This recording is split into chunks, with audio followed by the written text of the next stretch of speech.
As 2018 came to a close, Christian persecution in many parts of the world spiked. Here is a list of just some of the anti-Christian persecution that took place in January of 2019. On January 5th in Egypt, a police officer was killed as he defused a bomb near a church.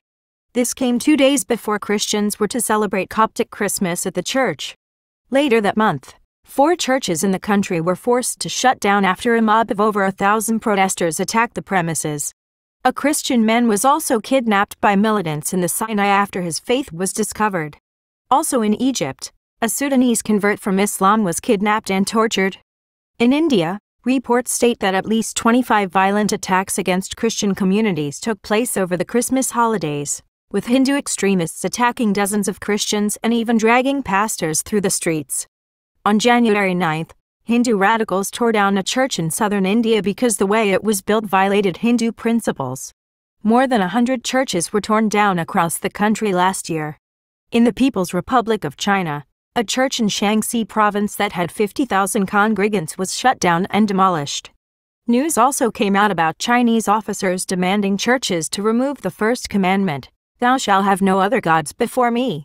The government wishes to rewrite the Bible to support socialist values, and has been replacing images of Jesus with those of the Chinese president.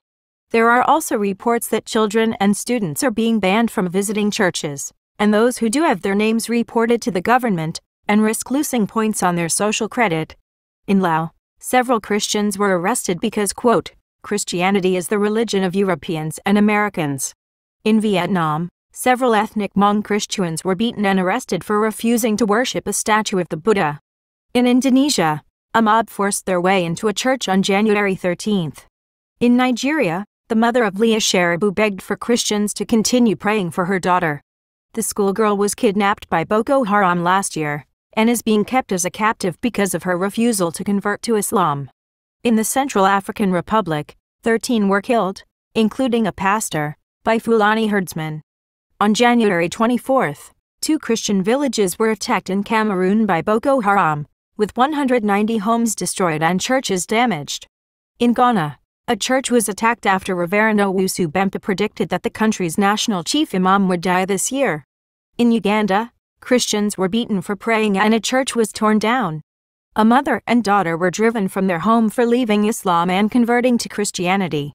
In Kenya, Muslim officers beat and arrested a Christian for leaving Islam. In Syria, the Syriac National Council released a letter on January 3rd, stating that Turkey is threatening to invade and kill them. In Algeria, a Christian convert received death threats for leaving Islam.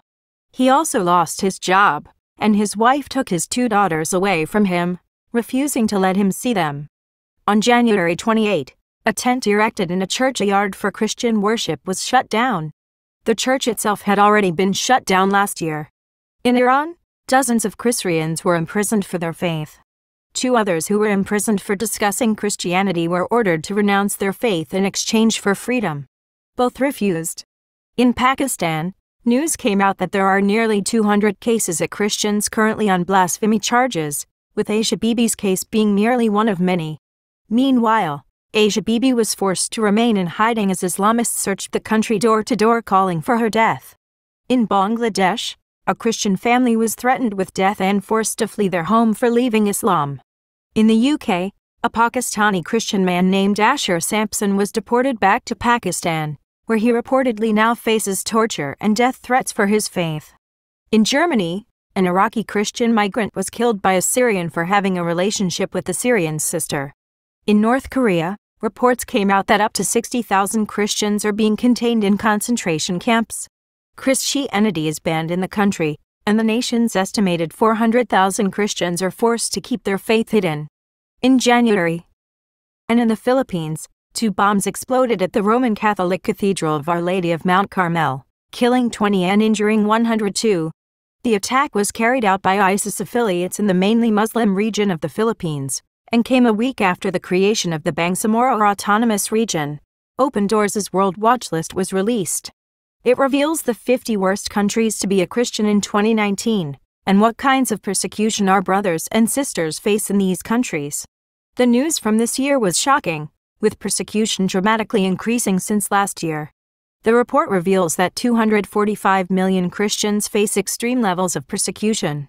That is 1 in 9 Christians worldwide, and up from 215 million, or 1 in 12 last year. Up to 70% of those suffering from religious persecution worldwide are Christians. The report also revealed that last year in the top 50 countries, 2,625 Christians were imprisoned without trial for their faith, 1,266 churches were attacked, and 4,136 Christians were killed in targeted attacks for their faith. That is an average of 11 killed for their faith every single day. The top 10 worst countries to be a Christian were reported to be North Korea, Afghanistan, Somalia, Libya, Pakistan, Sudan, Eritrea, Yemen, Iran and India, with Islamic governments and extremism being the main oppressor in 33 of the 50 countries. Shockingly, China rose 27 places on the list, and India entered the top 10 for the first time. In fact, the report revealed that 140 million Asian Christians, or 1 in 3, face severe persecution. Please pray for our brothers and sisters in these countries and around the world. As Christians continue to face extreme persecution across the Muslim world, that persecution is spreading out into Africa and Asia as well, while tens of millions living in China and India are seeing increased persecution every year.